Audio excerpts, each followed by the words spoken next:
Showbiz news की जानिब। Pakistan showbiz industry की मारूफ अदाकारा ज़िले सरहदी ने इंकशाफ किया है कि माजी की मारूफ अदाकारा सलमा आगा रिश्ते में इनकी फूफो लगती हैं। सलमा आगा एक बरतानवी गुलकारा हैं और अदाकारा हैं जिन्होंने 1980 और 1990 की दहाई के अवाइल में पाकिस्तानी और हिंदुस्तानी फिल्मों में काम किया। वो कराची में पैदा हुई और लंदन में परवरिश पाई।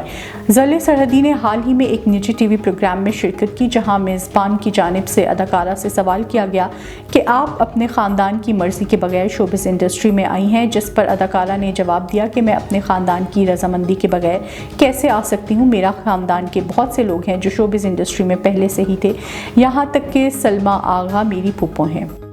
पाकिस्तानी शोबिस इंडस्ट्री की मारूफ अदाकारा उशना शाह ने तुर्की और शाम के ज़िलज़िले ज़दगान का मजाक उड़ाने पर फ्रांसीसी जरीदे चार्ली कौंसिल परस्त और फाशिस्ट इशात करार दे दिया।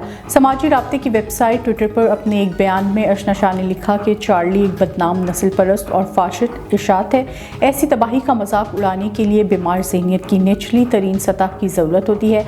अदाकारा ने मज़ीद लिखा कि ये अफसोसनाक से बढ़कर है, ये मैलेपन को पीछे छोड़ देगा क्योंकि फ्रांस को अब तक की बदतरीन चीज़ के हवाले से जाना जाएगा। पाकिस्तानी गुलकारा और अदाकारा कोमल रिजवी ने इंकशाफ किया है कि इनके साबका शोहर ने ठंडा खाना देने पर तशद्दुद करते हुए इनके सर पर फ्राई पैन मारा।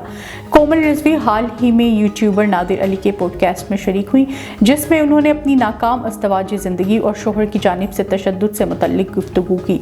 उन्होंने बताया कि मेरी 21 साल की उम्र में शादी हो गई थी, जिसके बाद मैं 1 साल के लिए दुबई मुंतकिल हो गई थी और फिर 3 साल ओमान में रही। मेरा शोहर ज़हनी तौर पर बीमार था और मुझ पर तशद्दुद करता था। कोमल रिजवी का कहना था कि मुझे माशरे से शिकवा है कि वो लड़कियों को ये नहीं सिखाता कि इसकी हद क्या है। शोहर है तो छोड़ें, अगर कोई दूसरा शख्स है तो इस हद को पार करे।